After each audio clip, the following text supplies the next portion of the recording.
देशामध्ये राज्यामध्ये अंबेजोगाईमध्ये बीड जिल्ह्यामध्ये सगळीकडे करोना आला। अतिशय जीवाभावाची माणसं आपल्याला सोडून गेली।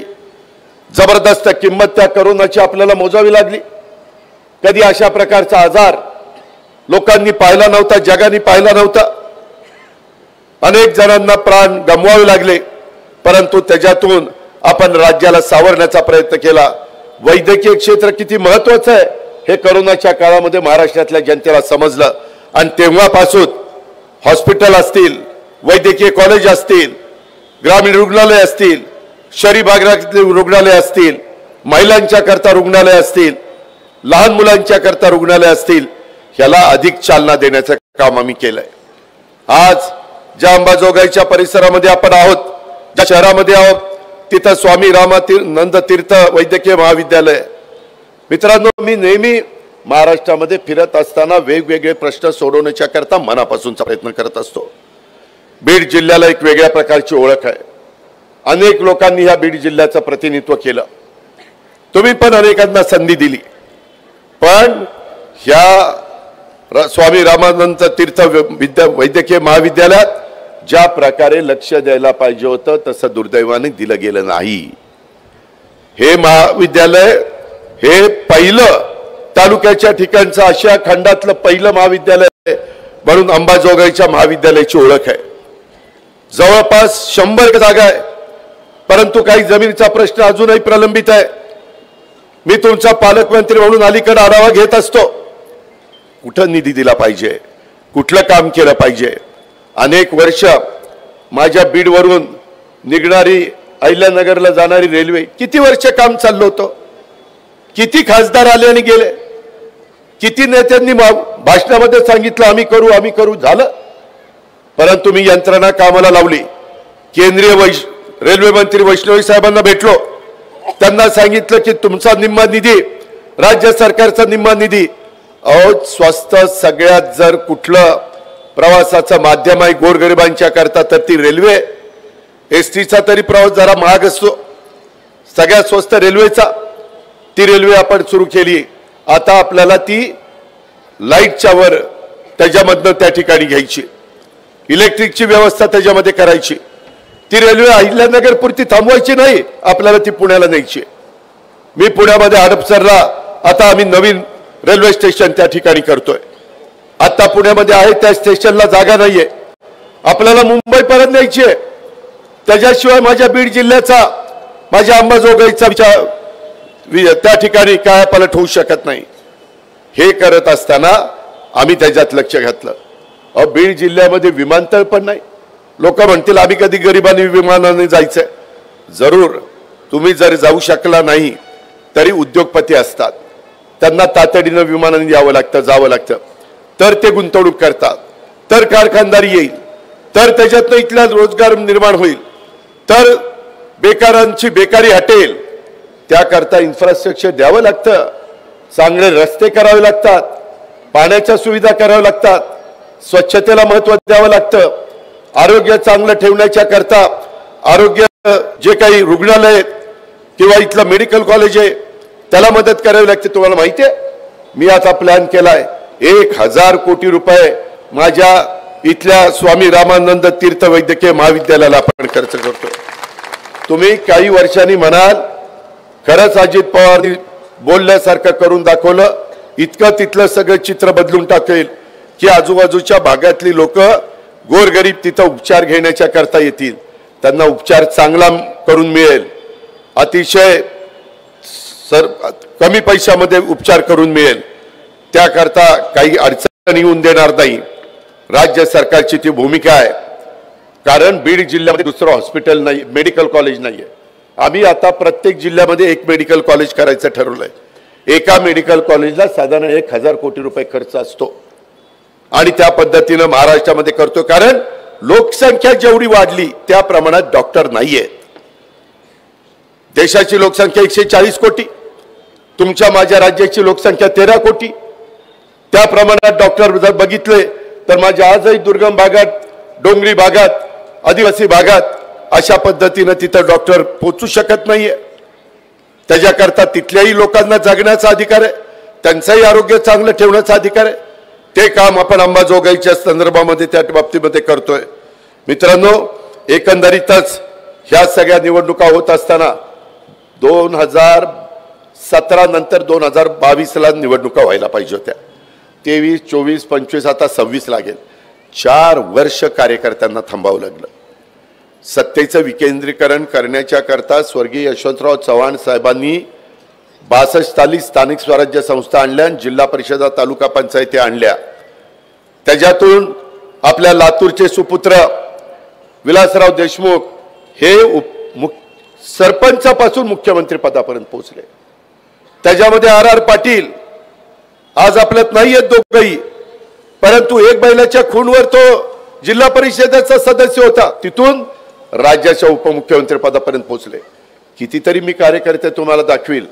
काही नगरपालिकेतनं पुढे आलेले कार्यकर्ते आज मंत्रिमंडळामध्ये आहेत, काही जिल्हा परिषद तालुका पंचायतीतनं आलेले आहेत। शेवटी ह्याच्यातनं कार्यकर्ता तयार होतो, लोकही त्याला आज समजून घेतात आणि म्हणून ही निवडणूक महत्त्वाची आहे। आज माझ्या अंबाजोगाईच्या मध्ये उमेदवार देत असताना 64,000 मतदान आहे। इथं आमचे 30% मुस्लिम समाज आहे, इथं आमचे 15% मागासवर्गीय समाज आहे, इथं इतर ओबीसी समाज आहे, भटका समाज आहे, इथं सर्वसाधारण समाज आहे। वेगवेगळ्या जाती धर्माची लोक इथं आनंदाने राहतात। इथं सगळ्या जाती धर्माला बरोबर घेऊन लोकविकास महाआघाडी ही अंबाजोगाईमध्ये केलेली आहे। त्याच्यामध्ये जो उमेदवार नगराध्यक्ष पदाकरता दिलेला आहे, त्यांनी पूर्वी 4 वेळेला या अंबाजोगाईचं नगराध्यक्ष पद भूषवलेलं आहे। कधी त्यांनी जातीचा, पातीचा, नात्याचा, गोत्याचा विचार केलेला नाही। सर्व घटकाला आमचे पापा मोदी हे बरोबर घेऊन गेलेले आहेत। त्याच्यामुळे अनेक वेगवेगळ्या राजकीय पक्षाशी संबंधित असणारे स्टेजवर मान्यवर असले तरी त्यांनी एक चांगला उमेदवार, सर्वांना हवा असा वाटणारा उमेदवार ह्या नात्याने पापा मोदींना ह्या लोकविकास महाआघाडीचं प्रमुख केलेलं आहे आणि त्याच्यातून त्यांना ह्या शहराचं प्रतिनिधित्व करण्याच्या करता सांगितलेलं आहे। मित्रांनो, एकंदरीत 32 जागा तुम्हाला इथनं निवडून द्यायच्या। 31 आहेत 15 विभागातनं, 31 नगरसेवक नगरसेविका आणि 1 नगराध्यक्षाचे पापा मोदी, त्यांचा राजकिशोर कांताप्रसाद मोदी अशा प्रकारचं रेकॉर्डला नाव आहे। असे ते अनुभवी आहेत। इतर त्यांच्या जोडीला 7 अनुभवी दिलेले आहेत आणि 24 नवे चेहरे दिलेले आहेत। नवीन कार्यकर्त्याला देखील समजलं पाहिजे की आपल्या वॉर्डात, आपल्या प्रभागामध्ये उद्याच्याला गटारचा काही प्रश्न आला, रस्त्याचा आला, पिण्याच्या पाण्याचा आला, त्याच्यामध्ये अंडरग्राउंड ड्रेनेज करण्याच्या बद्दलचा आला, स्वच्छता करण्याच्या बद्दलचा आला, तिथल्या काही मूलभूत समस्या सोडवण्याचा आला, तर तो करण्याच्या करता हा कार्यकर्ता शिकला पाहिजे। तो ह्या 7 अनुभवी आणि आमचे 4 वेळेला नगराध्यक्ष झालेले पापा मोदींच्या मार्गदर्शनाखाली हे चांगल्या पद्धतीने शिकतील। त्याबद्दल आपण काळजी करू नका। चांगल्या पद्धतीनं हे विकास करतील।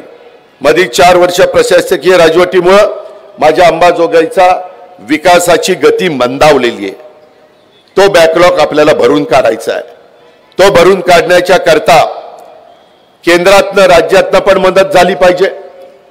फक्त अंबाजोगाईचं बजेट फार कमी आहे, अंबाजोगाईचंच नाही बारामतीचं पण कमी आहे, माझं लोहाचं, कंधारचं, जिंतूरचं, देगलूरचं सगळ्यांचं कमी आहे। पण लोकसंख्या शहरीकरण वाढतंय, तिथल्या माझ्या गरिबांना हक्काची घरं देण्याच्या करता तिथं जागा दिली गेली पाहिजे। केंद्र सरकार राज्य सरकारची योजना आहे, जे भूमी नाही त्यांना जमीन द्यायची घर बांधायला आणि पैसेही द्यायचे, ती योजना आपण राबवू शकतो। त्याच्यामध्ये त्यांना लाईटचं बिल येऊ नये म्हणून सोलर पॅनल आपण वर बसून देतो, ती योजना आपली आहे, त्याच्यामध्ये कुठली अडचण येणार नाही। त्याचबरोबर मगाशी पापा मोदी बोलत असताना वेगवेगळ्या पद्धतीनं इथले जे काही प्रश्न आहेत किंवा पृथ्वीराज साठे काय सांगत होते, त्यांनी सांगितलं बुट्टेनाथ साठवण तलावाला मान्यता मिळाली पाहिजे, MIDC औद्योगिक प्रकल्पामध्ये इंडस्ट्रियल पार्क ह्याला मंजुरी मिळाली पाहिजे, काळवटी साठवण तलावाची उंची वाढवण्याच्या करता निधी मिळाला पाहिजे, स्थानिक रोजगार उपलब्ध करून देण्याच्यासाठी विशेष निधीची तरतूद झाली पाहिजे, शहरातील प्रशस्त रस्ते, पाणी, वीज यासाठी भरीव अशा प्रकारे पाठबळ मिळालं पाहिजे, निधी मिळाला पाहिजे। अंबाजोगाई नगर परिषदेच्या साठी आमच्या राजकिशोर मोदी यांच्या माध्यमातून जे जे काही चांगलं आणि भरीव काम करता येईल ते करण्याचा आमचा सगळ्यांचा प्रामाणिक प्रयत्न आहे। मी कुठेतरी आपण काहीतरी थातुरमातुर सांगायचं ही माझी भावना नाहीये। मी शब्दाचा पक्का आहे। मी कधी लोकांचा विश्वासाला तडा जाऊन देत नाही। माझ्यावर आरोप प्रत्यारोप होतात, परंतु मी स्वच्छ भूमिकेतनं लोकांची कामं करण्याचा प्रयत्न करतो। जसं मगाशी सांगितलं की ह्या बीड जिल्ह्यातल्या माझ्या मुलांना मुलींना, माझ्या बीड जिल्ह्यातली किती लोक वेगवेगळ्या साखर कारखान्यावर ऊसाची तोडणी करायला वाहतूक करायला जातात। काय त्यांनी तेवढाच धंदा करायचा आहे? त्यांना वाटत नाही माझी मुलं शिकावीत, माझ्या मुली शिकाव्यात, त्यांना चांगल्या पद्धतीने व्यवसाय करता यावा। त्याकरता आपण गोपीनाथ मुंडे साहेबांच्या नावाने महामंडळ आज इथं 6-6 महिने दुसऱ्याच्या दारामध्ये जाऊन हे ज्यावेळेस ऊस तोडतात त्यावेळेस त्यांच्याही मुलांना शिकण्याचा अधिकार आहे। राईट टू एज्युकेशन हा कायदा केलाय। शिक्षण हे फार महत्वाचं आहे। अडाणी राहिलं तर लोक मागे राहतात। शिक्षणाची कवाड सर्व जाती धर्माच्या मुला मुलींच्या करता उघडली गेली पाहिजेत। त्याकरता पंजाबराव देशमुख, त्याकरता कर्मवीर भाऊराव पाटील, कमी शिकलेले असताना देखील वसंतदादा पाटलांनी जिल्ह्यामध्ये त्या बाबतीमध्ये पॉलिटेक्निक आणि इंजिनिअरिंग कॉलेज काढली, काही ठिकाणी मेडिकल कॉलेज दिली। शेवटी समाज शिकला पाहिजे। प्रत्येकाला शिकण्याचा अधिकार आहे। गरीबातला गरीब असो किंवा कुणी असो, कुठल्याही जाती धर्मामध्ये जन्माला आलेला असो, त्या पद्धतीचं काम आपल्याला आपल्या अंबाजोगाईच्या परिसरामध्ये देखील करायचं आहे। मी माझ्या भागामध्ये करून दाखवलं, त्यावेळेस अंबाजोगाईला येऊन सांगतोय की आपण पण तसं करा। बरेच पुढारी येतात, सांगतात असं केलं पाहिजे, तसं केलं पाहिजे, आणि त्यांची शहरं एकदम घाण भिकार चोट असतात, बकालपणा असतो तिथं, त्यांना सांगायचा अधिकार नसतो। आत्ता जाऊन बघा माझं बारामती शहर कसं स्वच्छ देखणं केलेलं आहे। अरे धमक लागते, लात मारेल तिथं पाणी काढण्याची धमक लागते, तेव्हा काम होत असतं। तुमच्यातला अनेक समाज माझ्या पिंपरी चिंचवडमध्ये राहतो। पहिलं शहर कसं होतं? 25 वर्ष माझ्या ताब्यामध्ये दिलं, आज ते शहर कसं झालं जाऊन बघा। माझा बीडचा समाज तिथं आहे, जामखेडचा आहे, तिथं वेगवेगळ्या अहिल्यानगरचा आहे, तिथं वेगवेगळ्या भागातला लातूरचा समाज आहे, सोलापूरचा समाज आहे। कामधंद्याच्या नोकरीच्या निमित्तानं आलेत ना, व्यवसाय करतात, छोटा मोठा व्यवसाय, तिथं राहतात हक्कानी, तिथं भेदभाव होत नाही। तशा पद्धतीनं आपल्याला पापा मोदींच्या मार्गदर्शनाखाली, नेतृत्वाखाली इथं हे सगळ्या गोष्टी करायच्या। विकासाला पाठबळ लागतं, ते पाठबळ द्यायला आम्ही आहेत ना तयार। आम्ही शेवटी राज्य चालवणारी माणसं आहोत। 6 वेळेला अनेक राजकीय पक्षांनी मला उपमुख्यमंत्री केलं किंवा अर्थ मंत्रालय दिलं, काहीतरी मला अक्कल आहे म्हणूनच दिलं ना। मी बिनडोक असतो तर दिलं असतं। आरोप करणारे आता जरी माझ्यावर आरोप करत असले तरी मागे त्यांनीच मला तिथं उपमुख्यमंत्री म्हणून बसवलं, आता मी त्यांच्या बरोबर नाही म्हणून आरोप करतात। हे वागणं बरं नव्हं, ही गोष्ट लक्षात ठेवा। कसं लोकांना बनवाबनवी करण्याचं काम चाललंय। ठीक आहे, त्याच्या खोलात जात नाही, माझी निवडणूक नाही, मला लाखांनी लोकांनी निवडून दिलं, त्याच्यावर मी काही कोणाला घाबरत नाही। परंतु मला असं वाटतं, मी जशी बारामती बदलवली, मी जसं पिंपरी चिंचवड बदलवलं, तसं माझा अंबाजोगाई का बदलू नये? त्याच्यात आधी पापा मोदी आणि त्यांची सगळी टीम काम करणारच आहे। इथं तो रोमन असेल, रमेश असेल, बाकीचे सगळे डॉक्टर असतील, इतर मान्यवर असतील, ते सगळे त्यांना पाठिंबा देणारच आहे। परंतु तो पाठिंबा देत असताना इथला पै सत्कारणी लागला पाहिजे, समाजाच्या भल्या करता लागला पाहिजे। नुसता विकास नाही, नुसता विकास नाही, विकास सर्वांगीण असला पाहिजे। माझ्या मागासवर्गीय समाजाला पण वाटलं पाहिजे, तो नवबौद्ध असू द्यात, चर्मकार असू द्यात, मातंग असू द्यात, वाल्मिकी असू द्यात, कुठल्याही समाजाचा असू दे, त्यालाही वाटलं पाहिजे नाही, ह्या शहराचा नगराध्यक्ष माझाही विचार करतोय, माझ्या कुटुंबाचा विचार करतोय, माझ्या कच्च्या बच्च्याचा विचार करतोय, आणि ते सांगण्याच्या करता मी आवर्जून तुमच्याकडे आलेलो आहे। म्हणून माझी विनंती आहे, काही जण वेगवेगळ्या पद्धतीने दिशाभूल करण्याचा प्रयत्न केला जाईल, परंतु पापा मोदींनी मागं विलासराव देशमुख साहेबांच्या मार्गदर्शनाखाली काम करत होते. विलासराव देशमुखांनी पण मनापासून त्याच्यावर प्रेम केलं, मनापासून त्यांची कामं केली. त्याच्यानंतरच्या काळामध्ये काळाच्या नियतीच्या पुढं कुणाचं चालत नाही, प्रत्येकाला इथं बसणाऱ्याला बोलावून आलं तर जायचंच आहे. विलासरावांच्या नंतर पापा मोदी माझ्याबरोबर आले. मी आज त्यांना मदत करतोय. मी कामाचा माणूस आहे, मी शब्दाचा पक्का आहे. त्याच्यामध्ये कुठेही मी कुणाला अडचणीमध्ये अडत नाही. आणि त्यामुळं पापा मोदींची स्वतःची ताकद, स्वतःचं त्यांची इच्छाशक्ती, मित्रांनो काम करायला राजकीय इच्छाशक्ती लागते, त्याला इंग्लिशमध्ये पॉलिटिकल व्हील म्हणतात. ते आम्हाला अंबाजोगाईच्या बाबतीमध्ये दाखवायचंय. काही काही वेगवेगळ्या पद्धतीनं सांगण्याचा प्रयत्न करतील. माझी तुम्हाला सगळ्यांना हात जोड की या शहराच्या मध्ये गेले 4 वर्ष प्रशासकीय राजवट होती आणि ती प्रशासकीय राजवट राहिल्यामुळं इथले अनेक प्रश्न ज्याचा उहापोह मी केला, आमच्या पापा मोदींनी केला, आमच्या रोमननी केला, माझ्या आधीच्या इतर वक्त्यांनी केला. अंबाजोगाई स्वच्छ सुंदर आरोग्यदायी अशा प्रकारचं शहर पुन्हा आपल्याला करायचंय.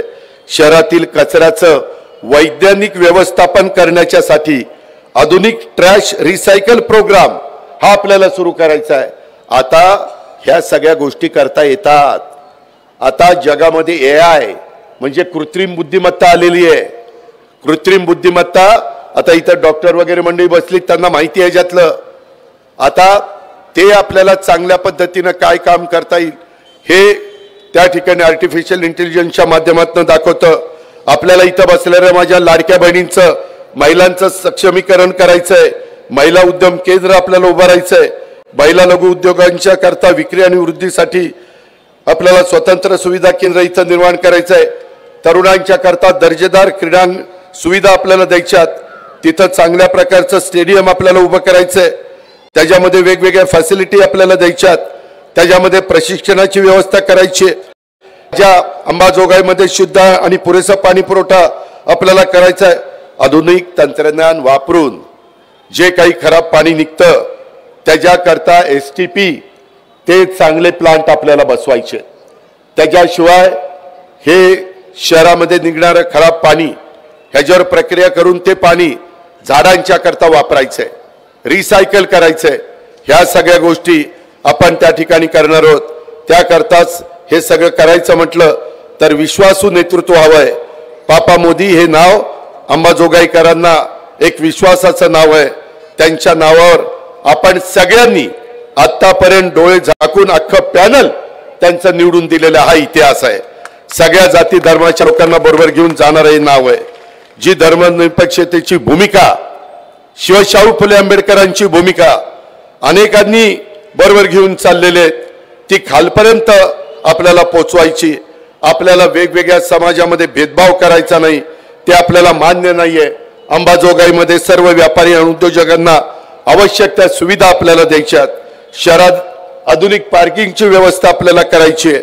मंडईत त्वरित स्वच्छता व्यवस्था लागू करून शहरात त्यांचा निपटारा आपल्याला करायचा आहे. आणि ते काम लोकविकास महाआघाडी करणार आहे. त्याकरता समविचारी पक्षांची ही लोकविकास महाआघाडी झालेली आहे.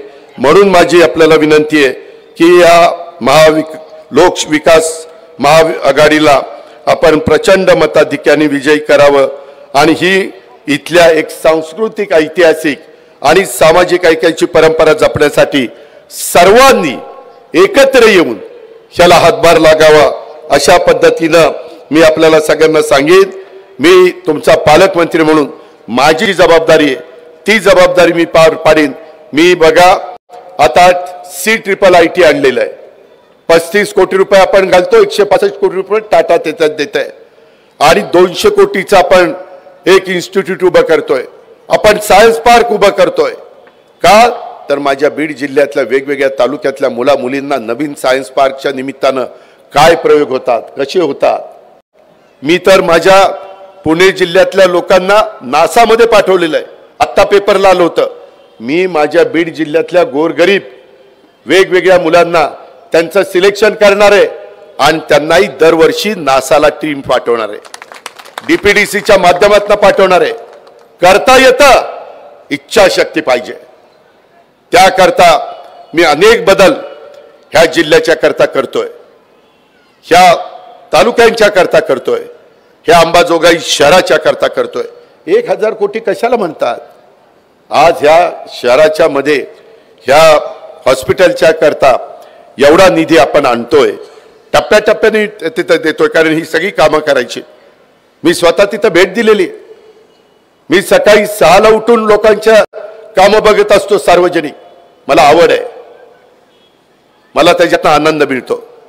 अहो कित्येक पुढारी तर 6 वाजता साखर झोपेत असतात, 12 वाजता उठतात. कशी कामं होणार? कसे प्रश्न सुटणार? कशा लोकांच्या अडचणी दूर होणार? आणि म्हणून मी मगाशी सांगितलं, मी कामाचा माणूस आहे. माझा फायदा माझ्या भागातल्या लोकांनी घेतलाय, पिंपरी चिंचवडकरांनी घेतलाय, राज्यातल्या इतर भागांनी घेतलाय. आता बीडकरांनी घ्या, अंबाजोगाईकरांनी घ्या. परंतु हा फायदा घेत असताना तुम्ही लोकविकास महाआघाडी ही आम्ही जी काही आमच्या राजकिशोर मोदी यांच्या नेतृत्वाखाली उभी केलेली आहे, त्याच्यामध्ये पापा मोदी अंबाजोगाईच्या शहराच्या सर्वांगीण विकासाच्या करता तुम्हाला चिन्ह अजून मिळालं नाही ना, उद्या मिळणार आहे, कारण सुप्रीम कोर्टात मॅटर आहे. ते चिन्ह मिळाल्यानंतरचे चिन्ह सगळीकडे पोहोचवा. ते चिन्ह सगळ्यांच्या पर्यंत पोहोचून त्या चिन्हाला बटन दाबण्याचं काम आपण करा. पापा मोदी अंबाजोगाई शहराच्या सर्वांगीण विकासाच्या करता तुम्हाला मत द्यायचं आहे. तुम्ही लोकविकास महाआघाडीच्या सर्व उमेदवारांना विजयी करा. एकटे पापा मोदी निवडून जाऊन चालणार नाही. हे टीमवर्क असतं. त्यांना साथ देणारे, त्यांना जोडी असणारे सगळ्यांनी तिथं मत त्यांना सपोर्ट केला तर काम चांगलं होतं. इथं एकदा तुमच्या लातूर जिल्ह्यामध्ये मागं जनार्दन वाघमारेंना आम्ही उभं केलं होतं. ते आमच्या पक्षाचे उमेदवार म्हणून निवडून आले आणि खालची सगळी टीम विलासरावांची निवडून आली. नगराध्यक्ष एकाचा, आमचा, खालची टीम विलासरावांची. कसं काय जमायचं? त्याच्यामुळं बट्ट्याबोळ होतो. त्यामध्ये माझं तुम्हाला विनंती आहे की तुमचे प्रश्न चांगल्या पद्धतीने मार्गी लागण्याच्या करता हे टीमवर्क तुम्ही निवडून आणण्याचं काम करा. तो अधिकार घटनेचे शिल्पकार डॉक्टर बाबासाहेब आंबेडकरांनी दिलेला आहे, त्या अधिकाराचा वापर तुम्ही त्या ठिकाणी करा. आणि आत्ता मी जे काही सांगितलेले ते प्रश्न सोडवण्याच्या करता आम्ही अनेक प्रकारे तुम्हाला सहकार्य करू. पापा मोदी हे देखील सर्वांना सोबत घेऊन जाणारे एक नेते आहेत. अनेक वर्ष त्यांनी तुमच्यामध्ये कामं केलेली आहेत, अनुभव आहे, त्यांना जाण आहे. नेत्याच्या पाठीशी आपण अशा उभं राहिलं पाहिजे हे देखील आजच्या सभेच्या निमित्तानं सांगतो. आपणच आपल्या माणसाला मोठं करायचं असतं, असं तसं कोणी मोठं होत नाही. समाज त्या भागातला त्याच्या पाठीशी उभा राहिला तर तो नेता मोठा होतो आणि मग तो तुमचे प्रश्न सोडू शकतो. विकास कामं करत असताना जनतेवर अन्याय झाला नाही पाहिजे ही आमच्या सर्वांची भूमिका आहे आणि त्या पद्धतीनं आपल्याला सगळ्यांना काम करायचं आहे. मला जाता जाता एवढंच तुम्हाला सांगायचं आहे की मधल्या काळामध्ये अतिवृष्टी झालेली होती. माझा बळीराजा अडचणीत आलेला होता, त्याला मदत करणं आमचं कर्तव्य होतं. त्या बांधिलकीच्या नात्याने आम्ही पहिल्यांदा 33,000 कोटी रुपयाची मदत केली. परंतु दिवाळीनंतर पुन्हा पाऊस पडला, पुन्हा माझ्या शेतकऱ्याचं नुकसान झालं. त्याच्यामुळं पुन्हा आम्ही त्यांना 11,000 कोटी असं 44,000 कोटी रुपयाची मदत माझ्या लाखाचा पोशिंदा असणाऱ्या बळीराजाच्या करता आम्ही त्या बाबतीमध्ये करतोय. आणि ही सगळी मदत करत असताना मला अंबाजोगाई शहराला पर्यटनाला पण चालना देण्याचं काम करायचं आहे. ते गरजेचं आहे. जर इथं पर्यटन वाढलं तर त्याच्यातनं स्थानिक लोकांना रोजगार मिळणार आहे, काही ना काही तुमच्या काम मिळणार आहे. आद्य कवी मुकुंदराज संत दासोपंत यांच्या पदस्पर्शाने पावन झालेली ही भूमी आहे. या परिसरामध्ये अनेक प्राचीन शिल्प आहेत, मंदिर आहेत, इतर ऐतिहासिक असा वारसा असणारी स्थळं आहेत. त्याचं जतन आणि संवर्धन करणं तुमचं माझं काम आहे. नागनाथ मंदिराच्या परिसरामध्ये धबधबा आणि मुकुंदराज व्हॅली सारखी निसर्गरम्य ठिकाणं ही पर्यटकांना आकर्षित करणारी आहेत. या सर्वांच्या पर्यटनाच्या दृष्टीने आपल्याला विकास करायचा आहे. त्यासाठी येणाऱ्या काळात आपण नक्की प्रयत्न करूया. पर्यटनाच्या माध्यमातून माझ्या स्थानिक लोकांच्या हाताला काम मिळावं, त्यांची आर्थिक कमाई त्याच्यातनं व्हावी, ह्या परिसराचा देखील विकास व्हावा, ह्या पद्धतीनं बाबांनो आपल्याला पुढे जायचंय. मला 7ला सभा आहे, त्याच्यामुळे मी थोडंसं आटोपतं घेतो. पण मी आता परत जाणार आहे. 2 तारखेला मतदान आहे.